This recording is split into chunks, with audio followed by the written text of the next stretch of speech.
So the question is, a wire of resistance R is bent into a triangular pyramid as shown in figure with each segment having same length.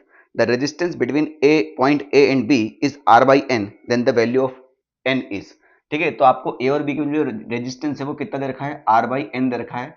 ठीक है, तो आपको N का value बताना है. ठीक, simple सी बात है. तो यहाँ पर ध्यान से देखिए, हर एक सेगमेंट का लेंथ कितना है, सेम है. और आपको पता है रेजिस्टेंस जो होता है वो डायरेक्टली प्रोपोर्शनल टू L होता है. यानी जितने पार्ट्स में लेंथ डिवाइड होगी उतने ही पार्ट्स में रेजिस्टेंस भी डिवाइड होगा. तो 1 2 3 4 5 6, पहले वायर जो था उसका रेजिस्टेंस R था. अब ये वायर 6 पार्ट्स में डिवाइड हुआ है, यानी हर एक पार्ट का रेजिस्टेंस कितना होगा, R डिवाइड बाई 6 हो जाएगा. ठीक है, तो सिंपल सी बात है बेटा, इसको हम थोड़ी देर के लिए R मान लेते हैं. क्यों मान रहे हैं R? ताकि हमें एलसीएम का लफड़ा ना हो. सिंपल सी बात है, आपको हर एक को आप R by 6 R by 6 R by 6 देखोगे तो आपको एलसीएम करना पड़ेगा. तो हम क्या कर रहे हैं, R by 6 को स्मॉल r मान ले रहे हैं, बाद में उसका वैल्यू पुट कर देंगे. तो ये small r small r small r small r small r. अब हमें ए और बी के बीच में इक्विवेलेंट रेजिस्टेंस निकालना है, बस सिंपल सी बात है. ठीक है, तो करना कुछ नहीं है बेटा, ध्यान से देखेंगे. ठीक है, तो आपको एक चीज दिखाई देगी, या तो ऑब्जर्व हो रही हो. तो ये अगर मैं इस रेजिस्टेंस को छुपा लूं, इस नीचे वाले को छुपा लूं, तो क्या ये आपको व्हीट स्टोन ब्रिज दिखाई दे रहा है? क्या ये आपको व्हीट स्टोन ब्रिज दिखाई दे रहा है? दे रहा ना.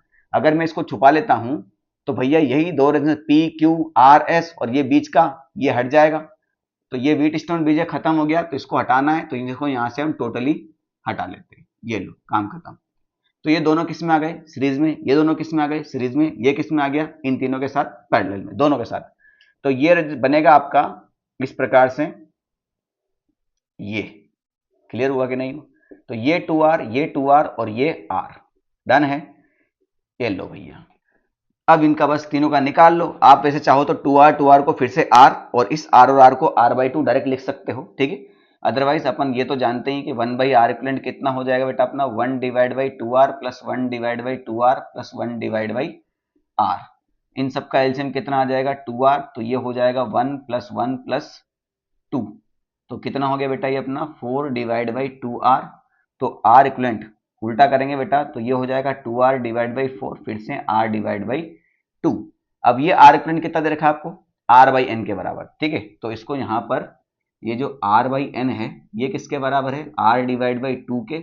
और स्मॉल r का वैल्यू क्या रखेंगे आप, R डिवाइड बाई 6. ठीक है, तो यहां पर R डिवाइड बाई 6 लिख ही देते हैं. तो ये हो जाएगा R डिवाइड बाई 6.